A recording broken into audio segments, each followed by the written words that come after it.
a universe, it's a university. This is a university, this entire universe, universes, this one great turning. If you get confused, that turning will tie you up in knots. You'll get your British saying knickers in a twist. Patanjali saying yogas chit vritti naroda. Get your knickers out of a twist. Interesting translation. Thank you. Colloquial. Street English. So, the next thing I need to tell you is not what Christians did, not what Muslims did, because that's entirely too broad and incorrect. Most people who are participants in religions are sincere human beings doing the best they can, and they've been born into a certain context, and within that there's some truth. Yes, but those Abrahamic religions developed after 5,000 years ago, did they not? You know that the first of them, my favorite, Judaism, attributes their tradition to two personalities, Abraham and Sarah. I don't know if you understand, that's Brahma and Saraswati. Did that land? Brahma and Saraswati are the patriarchs of Judaism.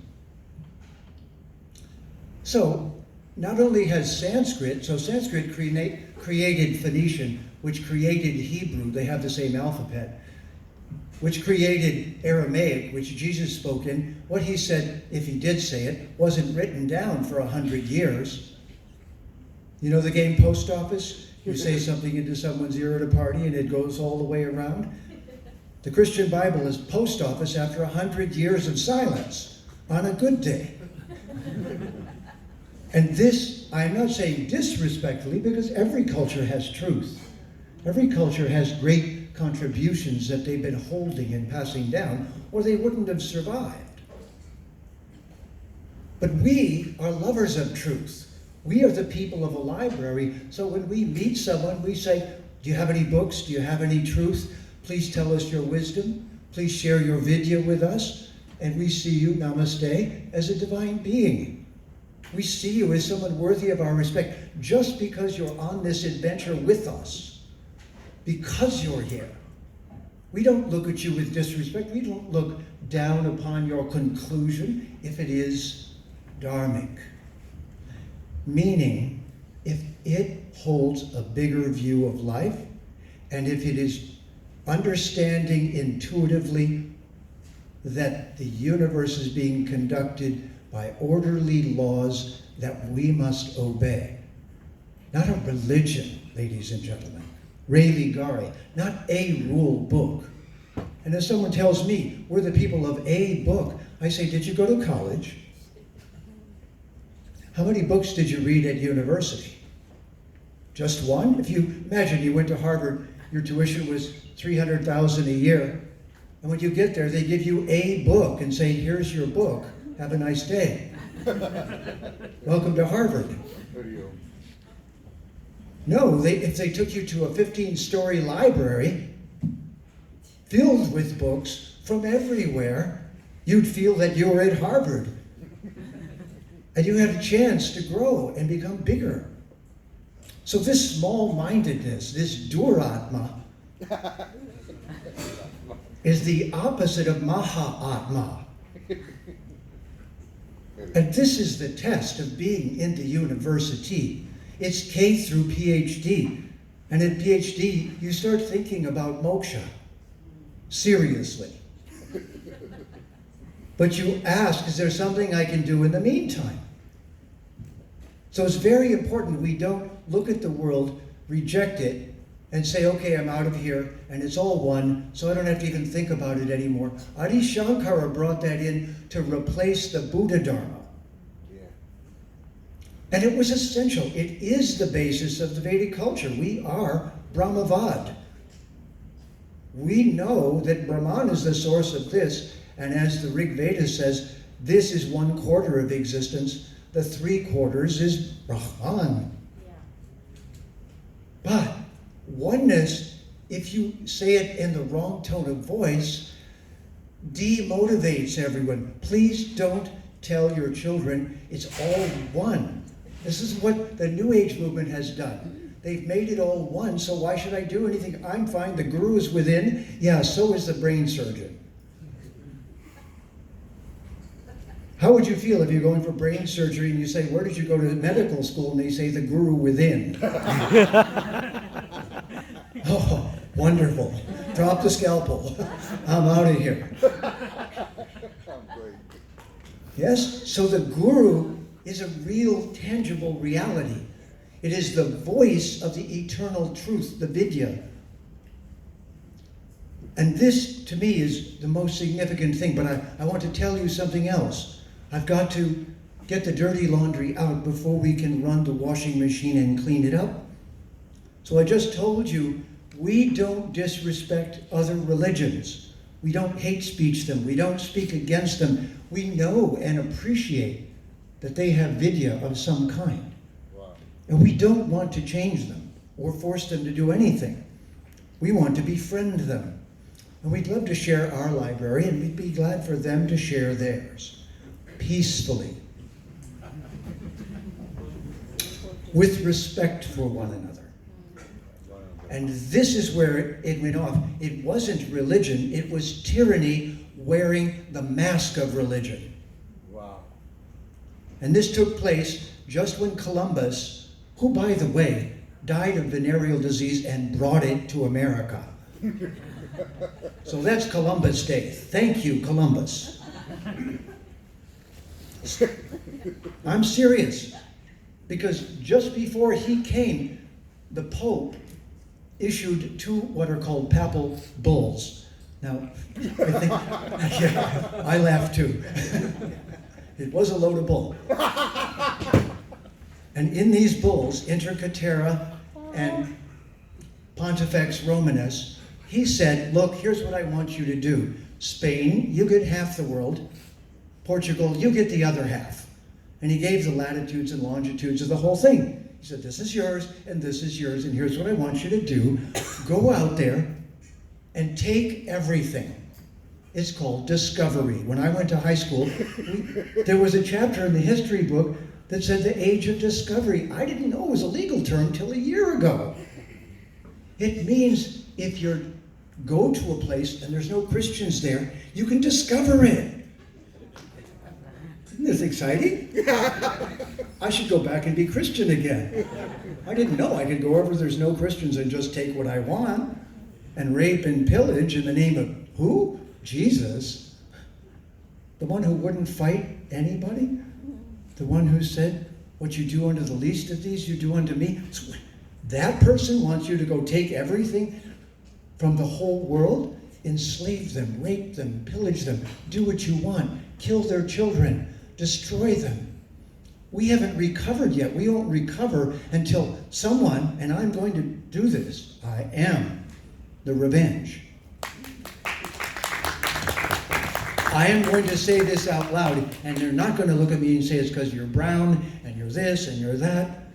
It's because I'm Caucasian, and my damn ancestors did it. My last name is Armstrong. Remember George Armstrong Custer that killed all the nice First Nations people? One of my ancestors, I'm sad to say. But really, it was in Jesus' name that these abominable things were done. And the last place they landed and where they really caused a mess was Bharat. But now let's shift gears, because we're going to say this. I'm going to say this until it's in the history books. I don't know if you know this, but the problem with modern education is none of this can be said to junior high and high school students. In America, it's considered a security risk to say these things to high school students. Wow. You see the problem? They can't be said. The truth can't be said. Because the emperor wears no clothes. He's been naked for a long time. And now it's so visible and so clear that this will be known around the planet over the next 10 years. This is unstoppable. Perhaps this will be played, and I'll send them a list of books to read, and it'll be done. But the entire Vedic community needs to learn how to say this with respect and love, as I just did, with hate for no one except the despicable actions that were done. And you wouldn't even let that make you hate. It would make you determined to stop it, to change it, with love and respect, not become it and hate. So we don't do hate speech. So let's be clear. We do kata. We speak with love and respect. And by the way, I don't know if you know this, but the Vatican, I'm sorry, I keep doing that. It's like stuttering. You know where all the Tulsi grows? In the Basilica? And the Pope sits on the square throne and speaks ex cathedra? And they're Catholics. They're some kind of holic. I'm just saying, Sanskrit's at the root of everything. I'm going to do a new film, My Big Fat Sanskrit Wedding.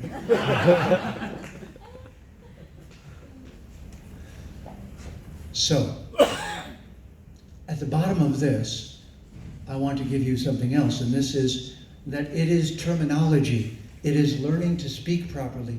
It is that, and I know I shouldn't give you homework, it's not entirely fair, but the problem is that if you don't become extremely articulate in English, you cannot beat them at their own game. You understand? And what's happening is your children are getting better at English than you. They ask you to explain your culture and you go, well, it's a kind of a religion, it's a spiritualism, and and they go, okay, I'm out of here. We're done. And at the Mandirs, would you tell me where the libraries are? I'm confused. None. So we got Mandirs, we've got deities, great. We got no library. So you want to solve the problem with the Mandirs, put a library at every single one of them. And then get the wealthy members of the Vedic community to buy the books of all the people that are sincerely trying to do something about this. That would be me. I've got some wonderful books, and I can't sell 10,000 of them.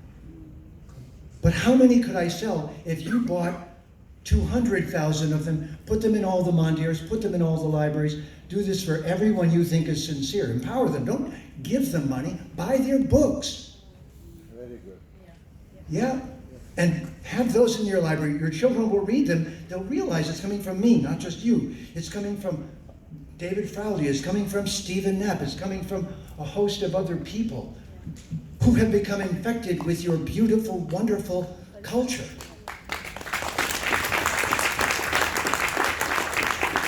So much so that, I'll tell you the irony that I've watched for years. And no disrespect, this is how it went down. You were colonized and everything was taken away. Your gurus came here and gave me your wisdom. I had everything. So what I did is reject everything and keep your wisdom. And what you did was you were so unhappy, you came here and became Republicans. Have a house in the suburbs. I was raised in the suburbs. I was in Atlanta, Georgia recently, in the Vedic community there, and they took me, it was somebody's birthday, they took me to this little clubhouse, and the kids were all playing and doing Walt Disney. Nothing Vedic. They were playing, they had Walt Disney clowns and Ronald McDonald, and they're there in the suburbs that I left, and I'm looking at them going, so, can I speak honestly? I don't think so. So look, they're working for Ravana. I have a joke about this that I told Satish and he laughed. What's your website? What's your email? Ravanarakshas.com. My joke before we even got to know each other was that just as Ravana was dying, Ram went up to him and Ravana said, "I'll be back and I'll get another island."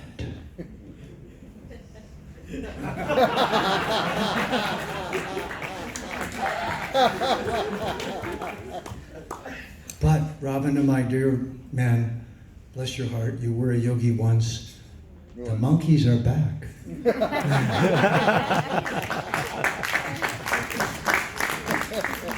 And we're going to monkey with democracy and make it into Dharma-ocracy.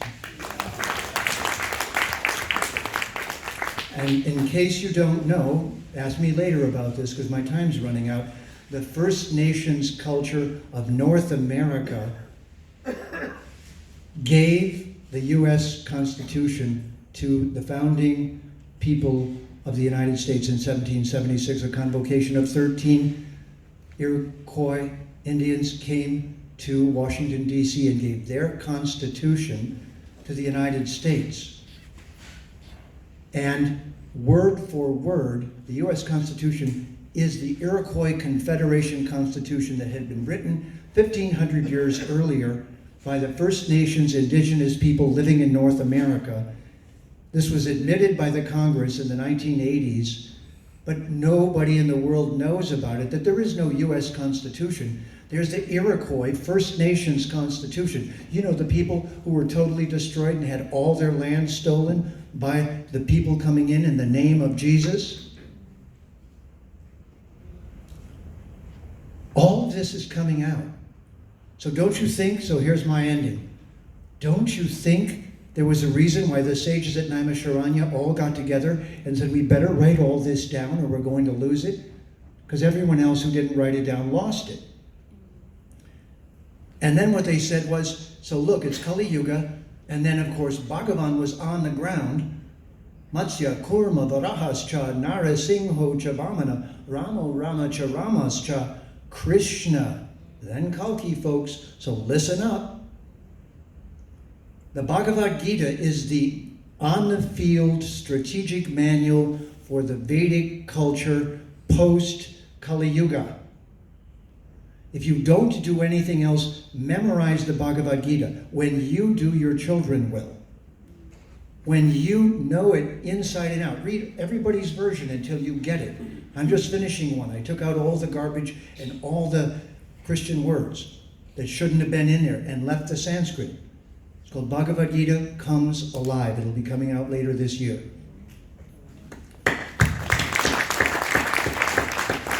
But what I'd like you all right now to do is just stand up for a moment.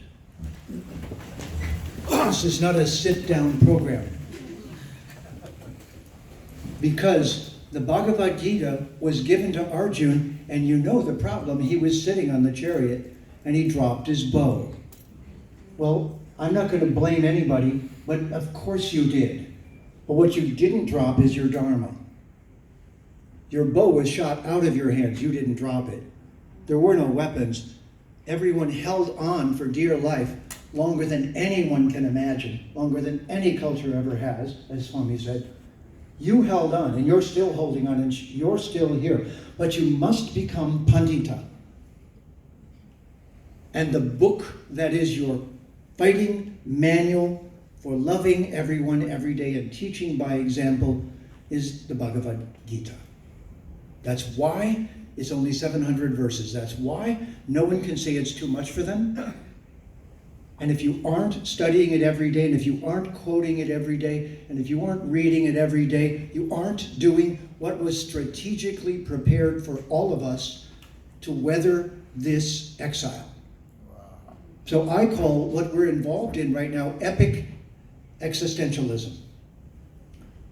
If you remember that this is why the epics were written, so you would know what it feels like to be in exile, and you know that you're here, so utishta.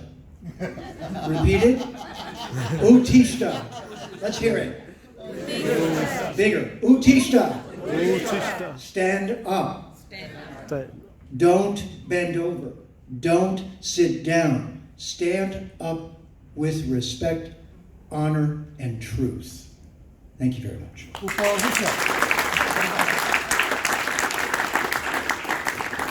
I almost forgot. Please sit down. And thank you for listening. That while I was thinking of being here with you and with Swami and with Satish, I was so inspired, and I'm a poet. And when you inspire a poet, things come burbling out. You can't help it. So this is what came out and is called The Last Lesson of Yoga. The reason yoga was taught in the midst of a battle is that it is Kali Yuga and iron is its metal. So the principles of yoga will be practiced under fire. And our last pose will be Shavasana on our funeral pyre. Meanwhile, the corruption of our world will bubble and roil until we are done with the stench and crudeness of oil. Yet that will not be the end, but a new beginning. A word from our sponsor before the second inning. For this world was designed to test our assumption, an exile devised to see if we have the gumption, a global plot to challenge our desire, to force our hand, and see with whom we conspire. Will we remember that all the players are divine, or merely salute when the dark ones say to stand in line? Will we learn who is who in the politic, and with our conscience knowing, finally pick the planetary path of truth and beauty, living love, preserving life, our duty? That is the Dharma, handling each thing right, removing darkness and filling the world with light. But the blind king has stolen all the land, while his slumlord son makes cages out of sand, and his uncle runs casinos filled with whores, whose previous birth was as soldiers in needless wars, while alcohol and drugs destroy their brain, while feasting on animals raised in pain. They are extinction, waiting for time to unwind. These are the 100 children of a life made blind. But this is the slime and mud where the lotuses bloom. A pregnant pause while the fates adjust their looms. And when the clouds and threatening winds are gone, the lake will again reflect the gracious swan. So fear not, Arjun. O Draupadi, do not fret, for Bhagavan has not fully descended yet. The prequel was cast, the players and set the plots, condensed the knowledge, untied the ancient knots, and the twisted vrittis by which we once were bound have been cut, broken, and cast upon the ground. So with Vishnu's love and upon Garuda's wings, Uttishta, Uttishta, stand up, the chorus sings. For we are here this time to see love win, to heal our planet, so let the symphony begin. Namaste, I see you and you are divine. Let that be your drug, your immortal wine. That intoxicates with a bliss that never fades, that heals and saves us from the petty masquerades, where plots to harm are merely foolish masks, to a newly awakened, enlightened world that basks in truth and beauty, preserving a sacred life, where Vishnu and Lakshmi are cosmic husband and wife, where together male and female divine restores us. Raise your voice with love and join the chorus, and we will win by killing the need for war. The last lesson of yoga is freedom's door, for we are here to embody immortality, to embrace all life, and finally set them free. Thank you.